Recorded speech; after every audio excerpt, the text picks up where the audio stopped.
Kemudian mereka juga ingin menghancurkan kota Madinah sekaligus ingin membunuh Rasulullah SAW. Mendengar kabar tersebut, Rasulullah SAW mengumpulkan para sahabatnya, diskusi bersama. Rasulullah awalnya ingin perangnya di dalam kota, karena tujuan beliau supaya bisa menjadikan bangunan-bangunan kota Madinah sebagai benteng. Jadi mereka bisa menjadikan bangunan-bangunan rumah-rumah yang ada di kota Madinah sebagai perlindungan bagi mereka. Namun ada beberapa orang sahabat, khususnya orang-orang yang tidak sempat keluar di perang Badar. Jadi di tahun sebelumnya terjadi perang Badar, namun karena tujuan utamanya itu bukan buat perang, tujuannya kan cuma pengen nyegat kafilah dagang. Makanya nggak banyak pasukan yang dibawa oleh Rasulullah SAW. Bahkan sebelum berangkat Rasulullah bilang kepada para sahabatnya, la yakhruj ma'ana illa man kana dhahruhu ma'ah. Nggak ada yang boleh keluar kecuali yang sudah ready hewan tunggangannya. Artinya yang udah siap-siap aja. Sementara sahabat saat itu mayoritasnya kan mereka adalah orang-orang yang miskin ya, sehingga nggak semuanya punya hewan kendaraan untuk bisa mereka tunggangi menuju ke Badar. Sehingga yang tersedia saat itu, yang siap, yang ready saat itu juga hanya 300 orang. Nah 300 orang inilah yang dibawa oleh Rasulullah untuk menuju ke Badar. Sehingga banyak sahabat yang tertinggal di kota Madinah nggak bisa ikut ke Badar bersama Rasulullah SAW. Mereka karena dia memiliki modal untuk keluar bersama, di samping itu karena Rasulullah tujuan utamanya adalah bukan untuk berperang aslinya, tapi untuk mencegat kafilah dagang, sehingga nggak banyak pasukan yang beliau bawa. Makanya orang-orang yang nggak sempat ikut di tahun kedua ini ingin merasakan berperang keluar kota Madinah seperti layaknya orang-orang yang ikut di perang Badar. Mereka saat itu berusaha untuk ngomporin Rasulullah keluar dari kota Madinah. Sampai akhirnya terjadi perdebatan saat itu di hadapan Rasulullah SAW, sampai tiba-tiba Rasulullah SAW masuk ke dalam rumahnya. Dan ketika beliau masuk ke dalam rumahnya, para sahabat saat itu ditegur oleh pamannya Rasulullah, Hamzah bin Abdul Muttalib. Hamzah bilang, kalian ini nggak sepantasnya berdebat di hadapan Rasulullah, harusnya kita manut turut sama apa yang diinginkan oleh beliau. Akhirnya ketika Rasulullah SAW keluar, ternyata saat itu beliau sudah menggunakan pakaian perang lengkapnya. Para sahabat yang tadinya berdebat mengatakan kepada Rasulullah SAW, wahai Rasulullah, kami mengaku bersalah bahwa telah berdebat di hadapanmu. Kita semua akan nurut apapun keputusanmu, mau perang di dalam kota atau di luar kota, kita bakal manut. Namun saat itu Rasulullah SAW berkata, haram hukumnya bagi seorang nabi yang telah mengenakan pakaian perangnya untuk melepasnya kembali sampai Allah Subhanahu wa taala menuntaskan urusan antara dirinya dengan musuh-musuhnya. Artinya Rasulullah saat itu sudah berazam untuk keluar dari kota Madinah. Sehingga para sahabat yang saat itu ada di kota Madinah terkumpul 1.000 orang membersamai Rasulullah SAW untuk keluar dari kota Madinah. Tapi sebelum mereka sampai di Uhud ini, malam sebelumnya mereka ngecamp di daerah namanya di sini sekarang dikenal dengan lokasi Masjid Dira. Di situ Rasulullah SAW camp di malam terakhir sebelum perang Uhud. Nah, di lokasi Masjid Dira tadi terjadi perdebatan lagi antara para sahabat, karena sebabnya ada beberapa orang-orang munafik yang berusaha ngomporin para sahabat untuk balik ke kota Madinah meninggalkan Rasulullah SAW sendirian. Kata mereka, kita ini harusnya perang di dalam kota Madinah seperti keinginan Rasulullah yang pertama.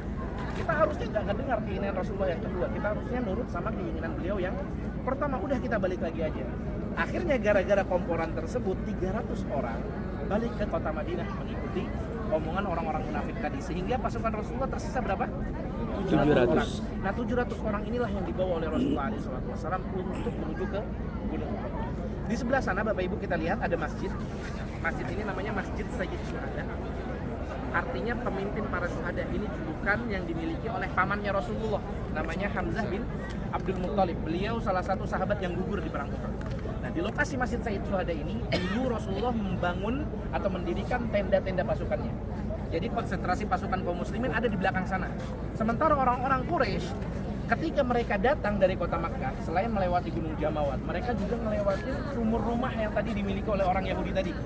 Mereka ngecamp satu malam di sana, kemudian di pagi harinya, kan tujuan mereka awalnya adalah menyerang kota Madinah. Sementara kota Madinah, Bapak Ibu, kota Madinah zaman dulu itu diapit oleh bebatuan hitam bekas lava Gunung Merapi yang mengering. Makanya dalam beberapa hadis Rasulullah SAW ketika menjelaskan batasan kota Madinah, Rasulullah mengatakan ma baina labataiha, di antara dua tanah hitamnya. Maksudnya tanah hitam lava yang mengering tadi.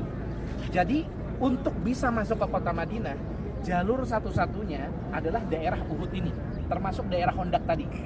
Makanya Hondak, parit yang digali sama Rasulullah dari Hondak sana sampai ke Uhud. Karena apa? Satu-satunya jalur yang bisa dilewati oleh rombongan besar, apalagi dia pasukan full berisi kuda dan hewan tunggangan lain, itu cuma daerah sini. Makanya orang Quraisy ketika pengen nyerang kota Madinah, dia lewatnya sini. Cuman ketika lewat sini, mereka sudah mendapati ada pasukan di bawah Gunung Uhud, sehingga akhirnya terjadilah pertempuran. Ini menjawab beberapa pertanyaan beberapa orang yang bingung, kok bisa janjiannya di Gunung Uhud? Emang dia WhatsAppan gitu? Enggak. Tapi karena ya tadi, ketika mereka lewat, ketemu sama pasukan, akhirnya perang di titik tersebut. Kenapa Rasulullah milih untuk cegat pasukan Quraisy itu di sini? Pertama, Rasulullah ingin menjadikan Gunung Uhud ini sebagai benteng beliau.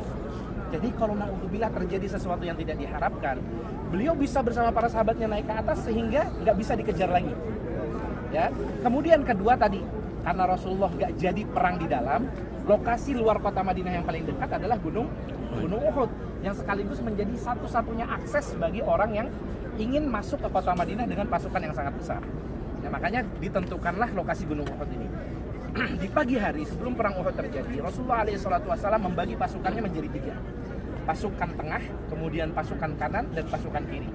Ketiga pasukan tersebut menutup celah antara Gunung Uhud yang ada di sebelah sini. Ini kan Gunung Uhud semuanya besar nih Bapak Ibu. Tapi nggak semua lokasi Gunung Uhud jadi lokasi perang. Cuman di sini dari Gunung Uhud yang paling ujung sini sampai Gunung Pemanah yang ada di depan sana yang banyak orangnya. Ini Gunung Pemanah. Pasukan sebelah kiri ada di atas, pasukan kanan ada di ujung sana, pasukan tengah ada di sebelah sini dipimpin langsung oleh Rasulullah SAW. Sebelum pasukan sayap kiri tadi naik ke atas Gunung Pemanah, Rasulullah memberikan wasiat kepada mereka. Kata Rasulullah SAW, jangan kalian tinggalkan pos kalian apapun yang terjadi. Dalam beberapa riwayat Rasulullah sampai mengatakan, sekalipun kalian melihat mayat-mayat kita di bawah sudah dimakan burung bangkai. Artinya sekalipun kalian ngelihat perang ini udah selesai, jangan kalian turun kalau belum dapat izin langsung dari Rasulullah SAW. Nah ini wasiat Rasulullah SAW sebelum perang. Nah ketika perang terjadi, awalnya kaum muslimin berhasil memukul mundur orang-orang kafir Quraisy yang datang menyerang kota Madinah. Sampai akhirnya banyak orang kafir Quraisy yang balik ke kota Makkah, kabur dia ke arah kota Makkah. Nah ketika itu terjadi, orang-orang yang ada di atas gunung sana menyangka bahwa perang sudah selesai.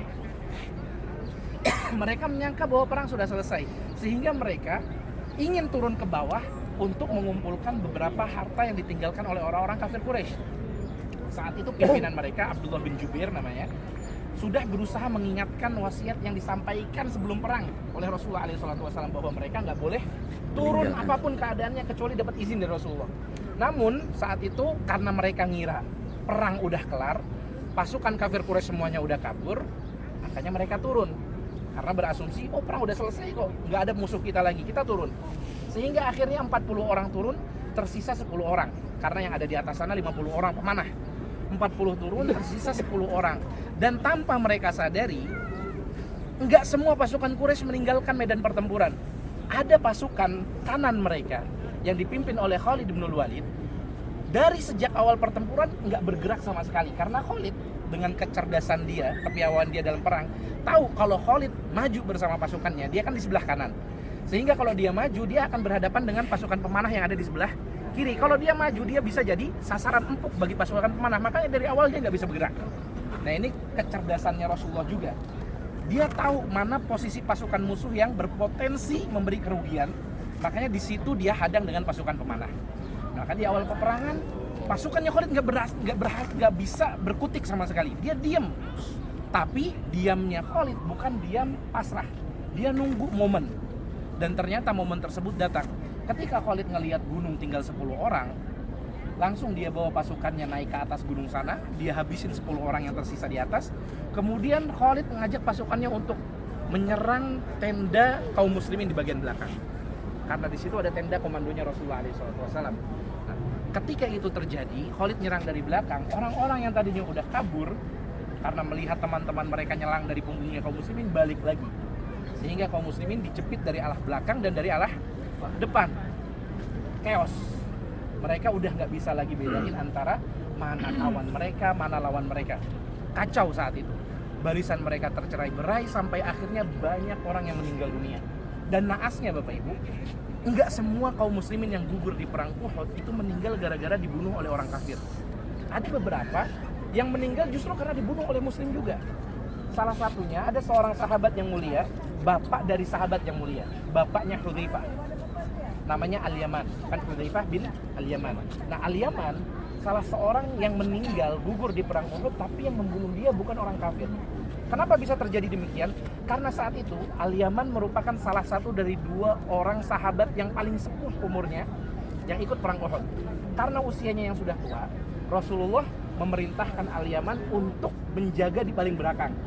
Tugasnya dia ngejaga tendanya Rasulullah SAW. Jadi dia di paling belakang. Karena dia udah tua, nggak usah maju ikut perang. Namun ketika pasukan Khalid nyerang dari belakang, Al-Yaman berinisiatif untuk membantu teman-teman yang ada di depan. Cuman karena arah datangnya sama barengan dengan pasukan Khalid, sehingga pasukan muslim yang ada di depan mengira Al-Yaman ini bagian dari pasukan Khalid. Makanya ketika pasukan Khalid rata-ratanya naik kuda, dia doang yang jalan kaki. Otomatis orang kalau nyerang yang paling lemah. Nyerang yang paling lemah. Dikeroyok Al-Yaman saat itu oleh pasukan kaum muslimin. Anaknya, Hudzaifah, sebenarnya ikut juga di peperangan. Dan dia sudah berusaha untuk mengingatkan orang-orang muslim yang tadi nyerang bapaknya bahwa itu bukan musuh mereka. Dia teriak-teriak, ayahku, ayahku. Maksudnya jangan sampai kita nyerang orang yang salah. Tapi apa daya saat itu orang udah nggak bisa lagi dengar teriakan. Saking chaosnya, saking kacaunya saat itu barisan kaum muslimin, teriakan nggak bisa lagi didengar. Mereka juga udah nggak sadar mana teman mereka, mana lawan mereka. Sampai akhirnya Al-Yaman saat itu meninggal dunia, terbunuh oleh kaum muslimin sendiri. Nah, ketika kasus ini sampai kepada Rasulullah di akhir perang, Rasulullah memberi pilihan kepada Hudzaifah, memaafkan atau mengambil diat. Kenapa nggak ada pilihan buat kisos? Padahal di Islam itu kan hukuman kalau orang ngebunuh, dibunuh. Tapi kenapa nggak diberikan kisos? Karena Rasulullah juga sadar orang yang membunuh Al-Yaman mereka bukan sengaja. Mereka ngebunuh bukan karena sengaja, tapi karena mereka nggak tahu. Makanya pilihannya cuma 2, memaafkan atau mengambil diat.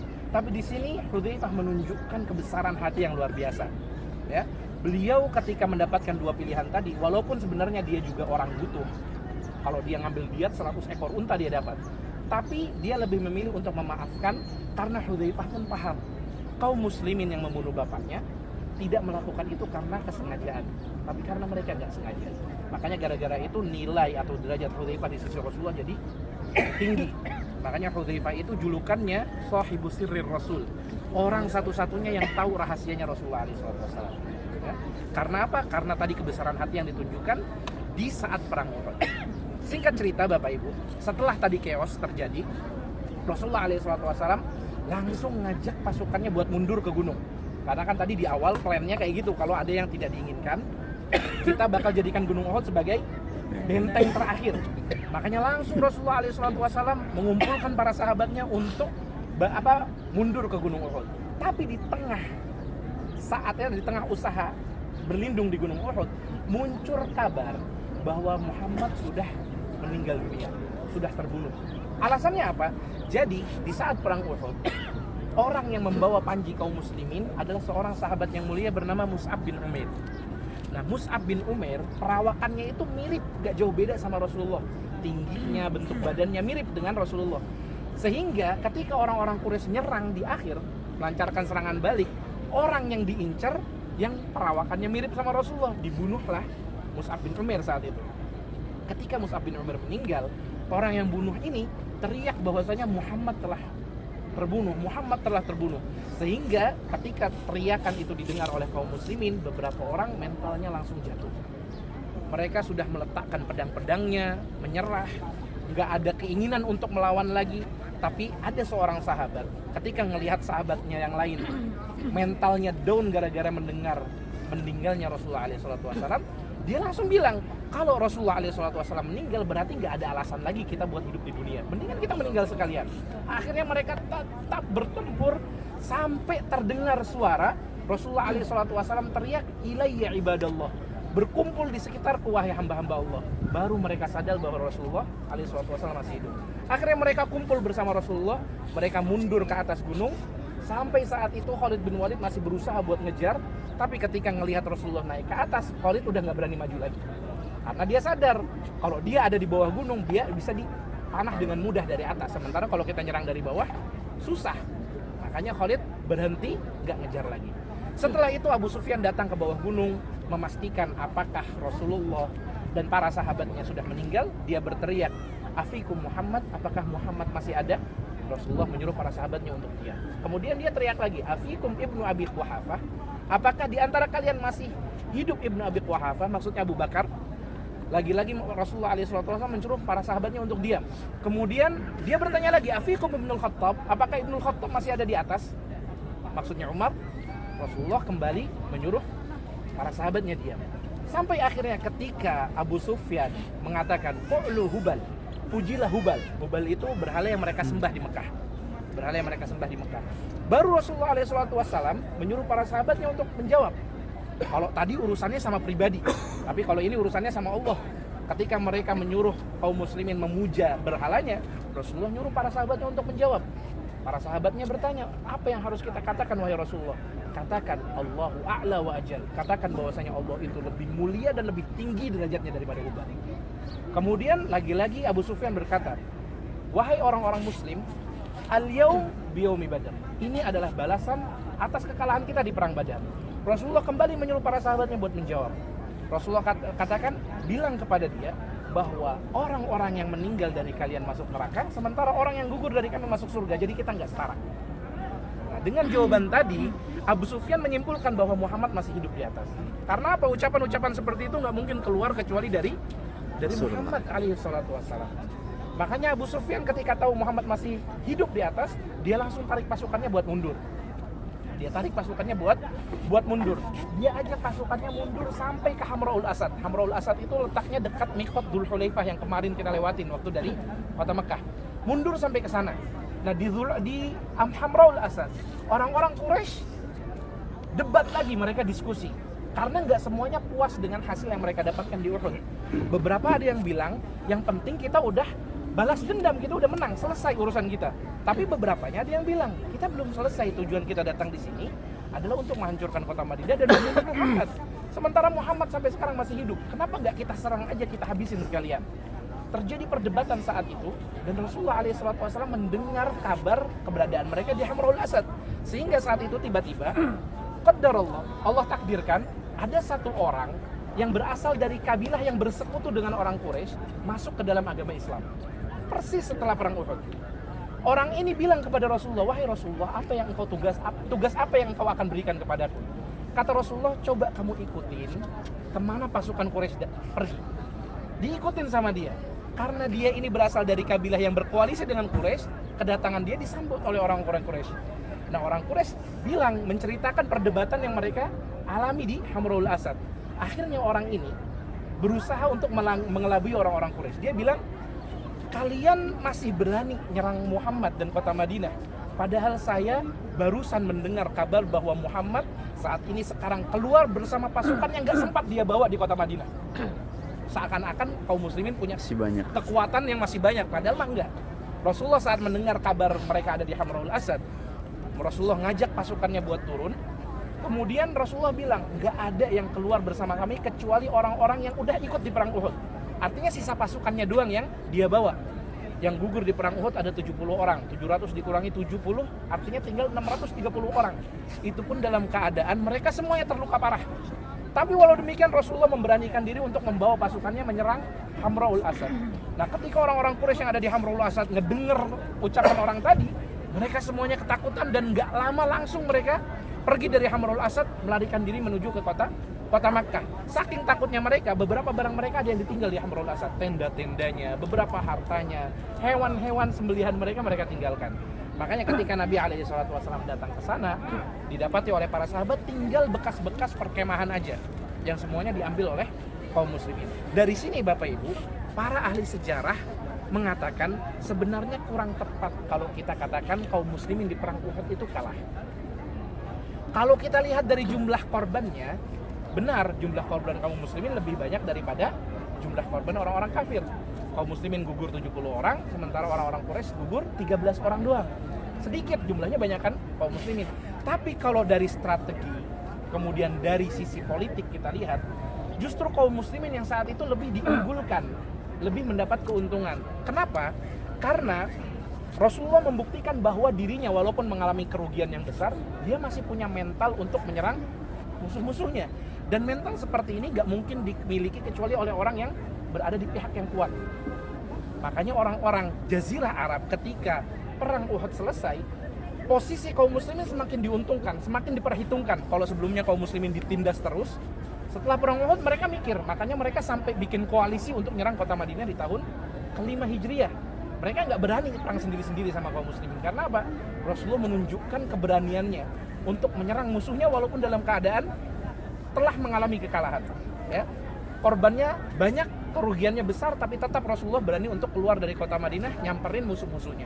Kemudian di zaman dulu, kata para ulama, orang kalau pengen dibilang menang perang itu harus memenuhi 3 syarat. Syaratnya yang pertama, dia berhasil mencapai tujuannya. Sementara orang kafir Quraisy kan nggak ada yang tercapai tujuannya. Enggak bisa ngancurin kota Madinah, enggak juga bisa ngebunuh Rasulullah SAW. Kemudian yang kedua, dia berhasil mengambil panji perang musuhnya. Ini juga nggak tercapai. Orang yang ngebawa panji perang memang terbunuh, tapi panji perangnya nggak berhasil direbut. Dan yang ketiga, mereka harus berani ngecamp di tempat mereka menang selama 3 malam. Makanya Rasulullah waktu perang Badar, setelah mengalami kemenangan, Rasulullah ngecamp di daerah Badar sampai 3 malam baru pulang. Untuk mengesahkan kemenangan mereka di daerah tersebut. Nah ini juga nggak berani dilakukan oleh orang-orang Quraisy. Justru mereka ketika dengar kabar Rasulullah datang, mereka nggak ada yang berani, mereka langsung kabur. Makanya secara politis, orang-orang Quraisy saat itu justru malah menampakkan kelemahan mereka di hadapan pasukan kaum muslimin. Sementara kaum muslimin walaupun jumlah korbannya lebih banyak, tapi ya, secara kedudukan mereka semakin kuat di tengah musuh-musuh mereka. Nah ini sedikit atau ringkasan cerita yang terjadi di perang Uhud.